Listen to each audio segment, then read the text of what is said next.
So what do you do when haters push apocalyptic fears about your next horrible move? You troll them, which is what Trump did to all those nervous Nancys fretting that he may never leave office. Remember Maher last week? If he loses, he won't go. I've been saying that since before he got elected. If he loses Trump, he won't go. I've been saying that since before he got elected. Crazy. It's pure projection. After all, we've been crushing Bill in the ratings, but he's still going nowhere. Apparently, Maher thought Amendment 22 was a tiny handgun. It's actually a law that sets term limits.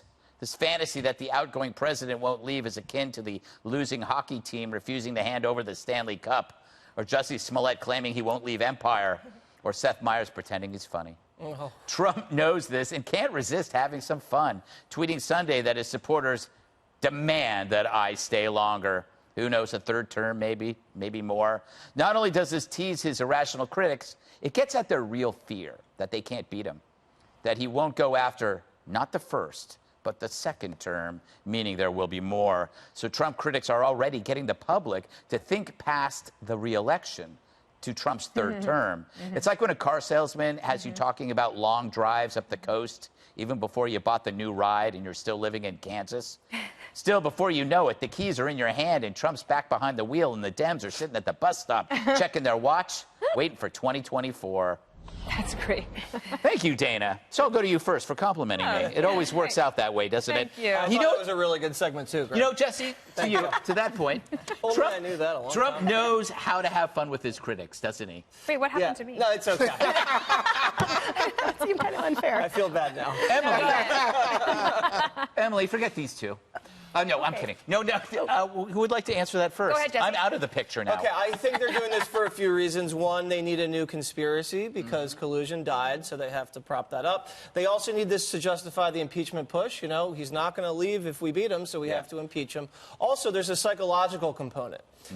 They're basically admitting that the media has tried all they can to nail this guy and to take him out. And even if someone does beat him at the ballot box, he still won't leave. So they're saying, this is why all the stuff we threw at him wasn't going to work anyway. Yeah. Because he's so tough and he's so nasty and he's so dirty that nothing would have worked. And that's why everything that we threw at him didn't work. And they're making themselves feel better. But this is based off of all these polls that are coming out that are showing, you know, Trump losing in a landslide to Buttigieg or something. Mara Liasson tweeted some great things for context. I'd like Juan to pay particular close attention.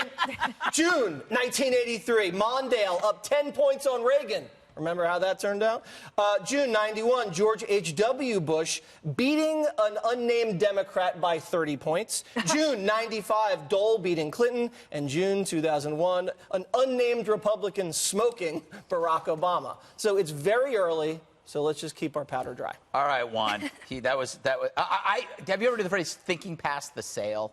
Yeah, that's what you're saying with the car. Yeah, I think that's what. I think they're doing that by accident. They're not meaning to do it, but they're doing it. Just to be clear, you think Trump is trolling the Democrats by his tweet, that we shouldn't take it seriously? Yeah. All right, so I think Trump is highly unpredictable. I hope you agree to that point. Yes, I do. I think this is a man who says that he would violate the law by taking information from foreign countries for an election, which is a felony. And I think Not he true. said that seriously, right? I wasn't here to defend that. Okay, but I will defend it now. But that's what he said. No, he said he handed it to the FBI. It seems to me then for nothing sort of beyond bounds or out of bounds when it comes to Trump. So he may be trolling, but I will say this much, and this is partly response to Jesse, that he fired pollsters who told him he might be losing.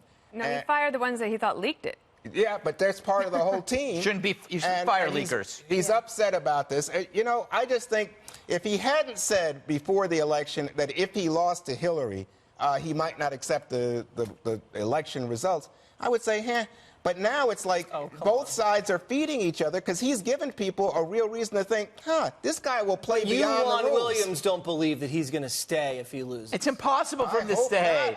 You don't believe that. What do you mean? If you don't believe he's going to sit like this in the Oval Office? I listen to you and Greg every day say that the power of Trump supporters is such, they make excuses for whatever. So if he said, you know what, this election was rigged, this is unfair I will admit to me. on the show right now, if Trump refuses to leave office and sits in the Oval like this, I will not defend that. Really? Yes, breaking news, Juan. Hey, headlines. All right, Stop the presses. Emily, what I find interesting about this delusion is how little investment most normal people have in this whole situation. Like, if Trump gets reelected, I'm cool with it. If he's not, oh, well, I had 4 years of Trump, which was still a hilarious phenomenon that we'll never see again. But it's not an emotional event for me, right? Is it an emotional event for you? You have plenty of other things in your life. You have a car and a dog and a husband. I do, yes. No, it is not an emotional event. I think it's so ridiculous that the what if 2 to 4 years, or 2 to 6 years from now is actually something that is like covered and taking up inches on newspaper. And you saw the Washington Examiner said it is a very real and super serious prospect that we should all be worried about and start preparing for. Is it Trump refusing to leave the White House, or is it nuclear war? Because I feel like that could fit in there. I mean, it's ridiculous. Did the Washington Examiner say that? Yeah, it was an opinion. Wow, they're a it was in our conservative thing. paper. Why would they say that? Because it was an opinion. It was in our research packet. Anyway, the point is that it's clearly ridiculous and hyperbole, and it's wasting everyone's time to even be talking about the what. But the weird thing, Dana, is that these are not dumb people saying these absurd things, which kind of tells you that it's like the satanic rituals in daycare centers kind of thinking. It's that thing that overcomes you. So the reason I complimented you is the thinking past the sale piece, because I think that's really interesting, because I think in their heart of hearts they know how hard it is to beat an incumbent president. That they say two things are unfair, right? They'll say the Electoral College is unfair, and that that there will be voter suppression to the extent that somebody like Stacey Abrams who still thinks she should have been president. So now this is actually just a third thing that they could add to it. See, I don't see how I think that if he loses... Do you think he doesn't want to come back to New York? Yeah, he's going to be like, okay, I just did this job. I'm going to go do something else. What's it? First he'll make some phone calls about a new hotel in Tulum, and then he'll go play golf. He'll never stop being vocal about politics. But he'll get an hour on Fox. Is that right? Yes. I didn't... Wait, not 5 o'clock. I got an interest in this. All right.